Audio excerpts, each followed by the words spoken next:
Arcuri and Victoria McGuire from Ellie & Associates are back with how the recent tax policy passed by Congress will affect property values next year. This is a huge topic. Good morning, guys. Good morning. Good morning. Well, it hasn't passed, but it's on the table right now, and there's probably a better than 50-50 chance that we are going to have some sort of tax reform. And we wanted to talk about some of the things that probably the people are not even aware of about tax reform that are on the table. I had not thought about, for property taxes. So how closely are you guys watching this? How interested in this are you? Well, we're very pretty closely. Yeah, it's going to impact our business and our customers and us personally as well. So we are keeping a close eye on it. And well, if whatever passes or doesn't, I mean, is it immediate? I mean, do we have to all of a sudden start changing things or how we look at things pretty fast? Or is this down the road? Well, if they pass it this year, I think these and most of the changes are going to take place next year. Okay. And two of the things that we're going to talk about today that are the most impactful on your property values that are on this bill.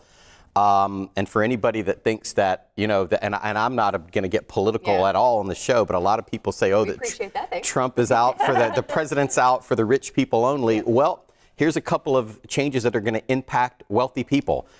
They want to eliminate the second home tax deduction, which is basically 25% of the homes in Florida are owned by, rich people from other states, and they're here with their beach properties and their luxury properties, and it's a tax benefit for them. They want to eliminate that tax benefit which is going to create, it's a trickle-down effect. Now these homes get dumped on the market, let's say. Right now there's a shortage of inventory. Well, it creates a trickle-down effect all the way down the market, and it impacts the standard guy with a $200,000 house, because the entire market is all tied together. Mm-hmm. So as the guy in the $1 million home, he's not moving up to this one. This guy's getting this house at a bargain. He has to sell his house at a bargain, and it will probably impact property values. Okay, so that's number one that we're watching. What's number two? Well, the other one that I wanted to talk about is currently if you claim a home as your primary residence and you live there for at least 2 years, you don't have to pay a capital gains tax on any profit that is made when you sell that property.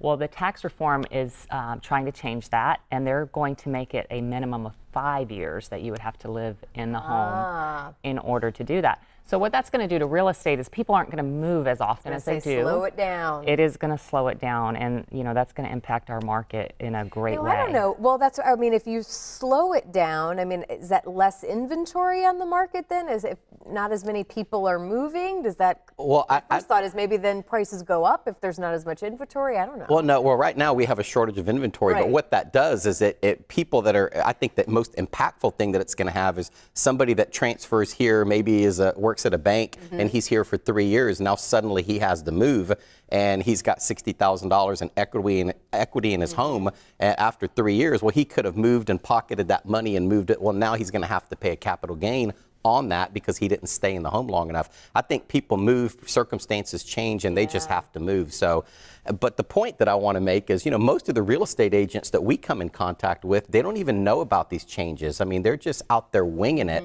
And if you're a consumer, can you imagine this law taking place and somebody not knowing it, and all of a sudden you've got a capital gain on your home? It's important to make sure you interview the real estate agents you're dealing with and make sure that they're staying on top of these changes, because they do impact your wallet.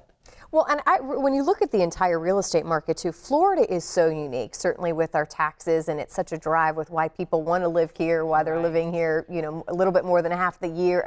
This is a huge deal for our state to watch this. Right, absolutely. Well, we still have some huge benefits like no state income tax, which is a big draw for people move. So to me, I would tell the people, will sell your house in New York and move to your second home in Florida and homestead it, and you'll still get a $50,000 exemption on that.